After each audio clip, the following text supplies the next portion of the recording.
আমাদের royal এডুকেয়ারের YouTube চ্যানেলে তোমাদের সকলকে স্বাগত। আজ আমি আবারও চলে এসেছি তোমাদের সংস্কৃত নিয়ে।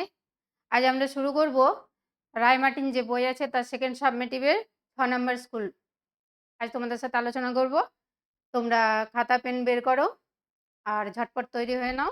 আমি শুরু করে দিচ্ছি। দেখো কি আছে, প্রথমে কি আছে বঙ্গানুবাদ করো।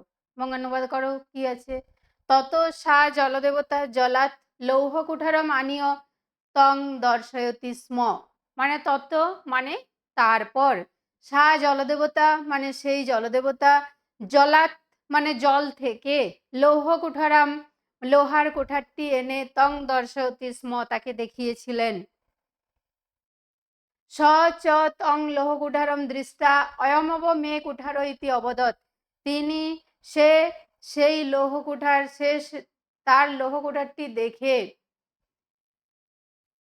অয়মেব মে কুঠার, এটা আমার কুঠার, ইতি অবদৎ, এবং তিনি সেই লোহার কুঠারটি দেখে বললেন এইটি আমার কুঠার।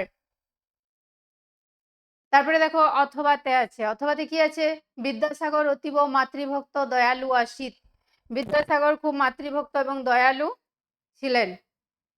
বিদ্যাসাগর অত্যন্ত মাতৃভক্ত দয়ালু ছিলেন। তারপরে কি আছে, সদয়া সাগর আসিত, তিনি দয়ার সাগর ছিলেন। আসিত মানে ছিলেন, দয়া মানে দয়ার সাগর। তারপরে কি আছে, বিদ্যাসাগর আদর্শ অস্মাভি শিক্ষণীয়।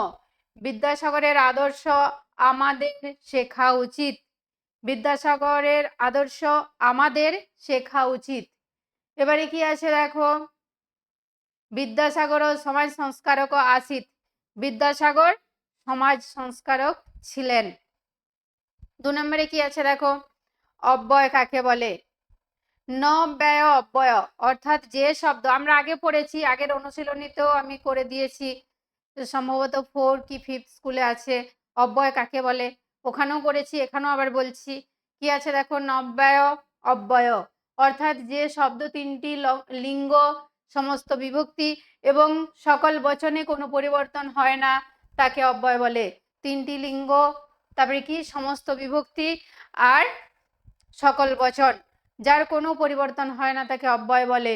উদাহরণ চ মানে এবং, অপি মানে ও, তত্র মানে সেখানে, সহসা মানে হঠাৎ, তত মানে তারপর। এগুলো সব অব্যয়, এগুলোর কোনো অবস্থাতে কোনো পরিবর্তন হয় না, তাই এগুলো হচ্ছে অব্যয়। তারপরে প্রশ্ন কি আছে দেখো, শব্দরূপ। গো শব্দের সপ্তমীর একবচন, আমরা শব্দরূপ পড়েছি, শব্দরূপ আমাদের হয়ে গেছে, অতএব গোটাও আমরা পড়েছি। তাহলে গো পড়েছি, নদী, পিতৃ, অসমদ, মাতৃ, এগুলো আমাদের হয়ে গেছে। তাহলে ঝটপট তোমরা খাতাতে লিখে নাও, গো শব্দের সপ্তমীর একবচন কি হবে, গোবি।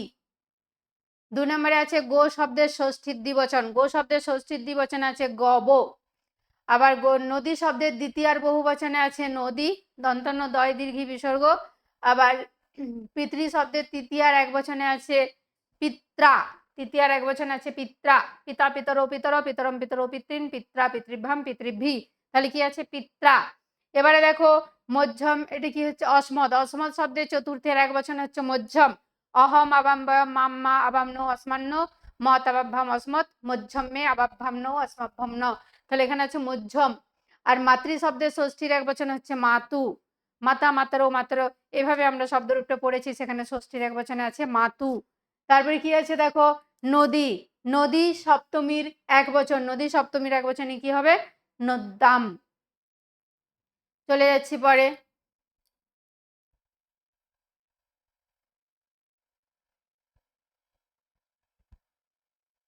অর্থ লেখো যে কোনো 3টি।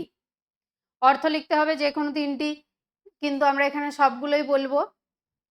হাতব্যা, হাতব্যা মানে হত্যা করা উচিত বা বধযোগ্য, হত্যা করা উচিত বা বধযোগ্য।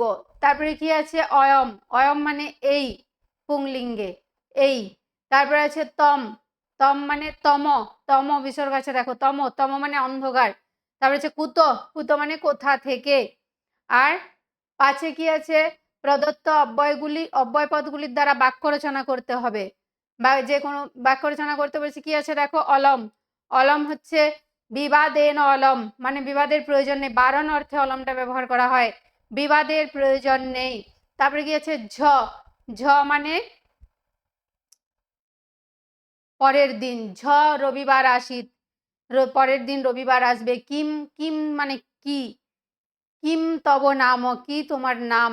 তবে স, স মানে আগামীকাল, স অহং বিদ্যালয়ং গমিষ্যামি, আগামীকাল আমি বিদ্যালয়ে যাব। এবার রদিতি, রদিতি মানে রুদ যোগ লটতি, এখানে কি বলেছে 6 নম্বরে, 6 নম্বরে বলেছে প্রকৃতি প্রত্যয় নির্ণয় করো, প্রকৃতি প্রত্যয় আমরা আগেই করেছি প্রকৃতি প্রত্যয়, অতএব এখানে আমরা অবশ্যই পারবো। তাহলে চলো আমরা চলে যাই। প্রকৃতি প্রত্যয় কি কি আছে, রদিতি রুদ যোগ লটতি।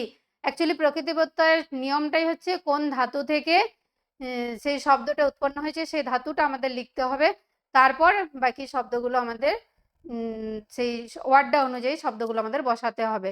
তাহলে রদিতি, রদিতি কোন ধাতু থেকে এসছে, অবশ্যই রুদ ধাতু থেকে, রুদ মানে রোদন করা, কান্না করা। তাহলে রুদ যোগ লটতি রদিতি, লটে আছে দেখো তিতসন্তি শীতস্থ মি বসমস, তাহলে সেই তি থেকে এসছে রদিতি। গত্বা, গম যোগ তাজ, এটা হচ্ছে তাজ প্রত্যয়, গম যোগ তাজ, ধাতুর কোনটা গম। তারপরে দেখো করতি, করতি সেই আবার লটতি আসছে ক্রি, ক্রি মানে করা, করা ধাতু, তাহলে ক্রি ধাতু থেকে এসছে, তাহলে ক্রি যোগ লটতি সমান করতি। প্রাপ্নতি, প্র, প্র আমরা উপসর্গ এখানে পাচ্ছি, উপসর্গ যদি থাকে তাহলে অবশ্যই উপসর্গটা আমাদের আগে লিখতে হবে। প্রপূর্বক আপ যোগ লটতি প্রাপ্নতি। তারপরে কি আছে গতবান, গম যোগ তবতু, এটা হচ্ছে তবতু প্রত্যয়, তা গতবান। এবারে দেখো কি আছে সাথে, 7 নম্বরে কি বলেছে, 7 নম্বরে বলেছে ধাতুরূপ লেখো। আমরা শব্দরূপ যেমন পড়েছি তেমনি আমরা ধাতুরূপও পড়েছি, সপ্তম শ্রেণীতে ধাতুরূপ আছে, ভূ আছে, পা আছে, দা বদ, এগুলো আমরা পড়েছি। এবারে চলো আমরা ধাতুরূপ লিখি। ধাতুরূপে কি আছে দেখো, প্রথমে কি আছে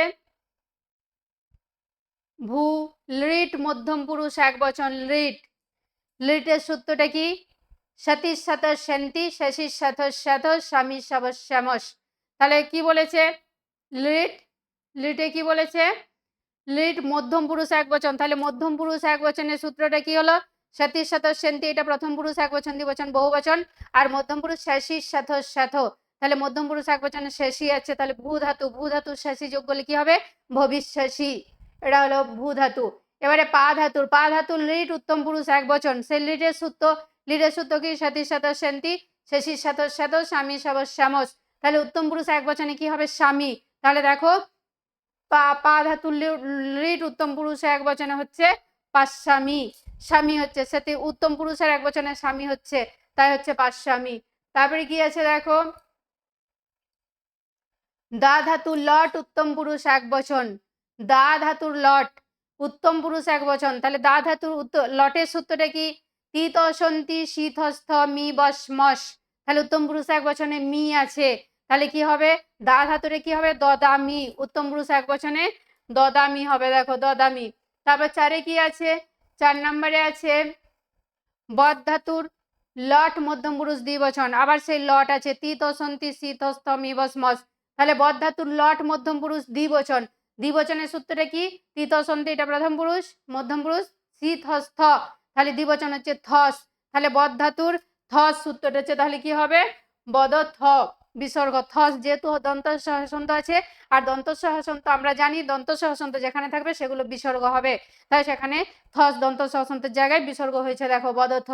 তারপরে কি আছে দা ধাতুর লিট মধ্যম পুরুষ এক বচন, সেই লিটের সূত্র আবার চলে যাচ্ছে, লিটের সূত্র কি সতীশ শত শান্তি শশী শত শত স্বামী সমস, এখানে কি বলেছে মধ্যম পুরুষ, মধ্যম পুরুষে কি আছে সতীশ শত শশী শত শত, তাহলে মধ্যম পুরুষ এক বচনে কি আছে শশী, তাহলে কি হবে দাসশী, মধ্যম পুরুষ এক বচনে হলো দাসশী। চলে যাব নেক্সট, নেক্সটে কি আছে দেখো সন্ধি বিচ্ছেদ, সন্ধি বিচ্ছেদ আমরা ইতিমধ্যে পড়ে নিয়েছি, আমাদের কমপ্লিট হয়ে গেছে। এবার দেখো সন্ধি বিচ্ছেদ আমরা করব। সন্ধি বিচ্ছেদে কি আছে দেখো অয়ম এব, তাহলে অয়ম এব, অয়ম যোগ এব সমান অয়ম এব। 2 নম্বরে আছে প্রাতরিদম, প্রাত যোগ ইদম, প্রাতরিদম, প্রাত বিসর্গ হবে দেখো প্রাত বিসর্গ যোগ ইদম প্রাতরিদম। তারপরে কি আছে নায়ম, নায়ম আছে, ন যোগ অয়ম সমান নায়ম, ন যোগ অম সমান নায়ম। তারপরে দেখো 4 নম্বরে কি আছে বৃক্ষম একম, তাহলে এটা ভাঙলে কি হবে বৃক্ষম যোগ একম, বৃক্ষম একম। তারপরে কি আছে দেখো 9 নম্বরে উদাহরণ দাও অধিকরণে পঞ্চমী অথবা অধিকরণে দ্বিতীয়া। তাহলে অধিকরণে পঞ্চমী দেখো স্বগৃহাৎ বহি গচ্ছতি, অধিকরণে পঞ্চমী সূত্রটাকে দেখো স্বগৃহাৎ বহি গচ্ছতি, সে ঘরের বাইরে গেছে। সেটা কি হবে এখানে বহি শব্দ যোগে পঞ্চমী হয়েছে, এটা হচ্ছে অধিকরণে পঞ্চমী, ঘরের বাইরে গেছে অধিকরণে পঞ্চমী। এবার অধিকরণে দ্বিতীয় সূত্র হচ্ছে শিশু শয্যাম অধিশেতে, এই যে শয্যাম আছে শয্যার উপর এসেছিল, তাহলে অধিশেতে এখানে অধি উপসর্গের প্রভাবে শয্যা পদে দ্বিতীয়া হয়েছে, তাই এটা হচ্ছে দ্বিতীয়া। অধিকরণে পঞ্চমী এবং অধিকরণে দ্বিতীয়ার উদাহরণ হলো। এবারে সংস্কৃতে অনুবাদ করতে হবে। সংস্কৃত অনুবাদ কি আছে দেখো অর্থের চেয়ে বিদ্যা বড়, অর্থের চেয়ে বিদ্যা বড় কি হবে ধনাৎ বিদ্যা গরীয়সী, অর্থের চেয়ে বিদ্যা বড় ধনাৎ বিদ্যা গরীয়সী। তারপরে কি দেখো তারপরে দেখো কি আছে আমি কুঠারটি চাই, মানে আমি ইচ্ছা প্রকাশ করছি কুঠারটা চাইছি, অহং কুঠারম ইচ্ছামি, অহম কুঠারম ইচ্ছামি। তারপরে কি আছে অতনুর পিতামহ শিক্ষক ছিলেন, অতনুর পিতামহ শিক্ষক ছিলেন, অতনু পিতামহ শিক্ষক আসিত, অতনুর পিতামহ শিক্ষক ছিলেন, অতনু পিতামহ শিক্ষক আসিত। তারপরে কি আছে দেখো হংসকৃষ্ণ প্রত্যহ বিদ্যালয়ে আসে, হংসকৃষ্ণ প্রত্যহং বিদ্যালয়ম আগচ্ছতি, হংসকৃষ্ণ প্রত্যহং বিদ্যালয়ম আগচ্ছতি, প্রতিদিন বিদ্যালয়ে আসে। তারপরে দেখো কি আছে অর্পণ সপ্তম শ্রেণীতে পড়ে, অর্পণ সপ্তমাং শ্রেণাং পঠতি, অর্পণ সপ্তমাং শ্রেণাং পঠতি, সপ্তম শ্রেণীতে পড়ে। তারপরে দেখো কি আছে ছাত্রদের মধ্যে অপূর্ব শ্রেষ্ঠ, ছাত্রানাং অপূর্ব, ছাত্রানাং হবে না ছাত্রেষু, ছাত্রেষু অপূর্ব শ্রেষ্ঠ।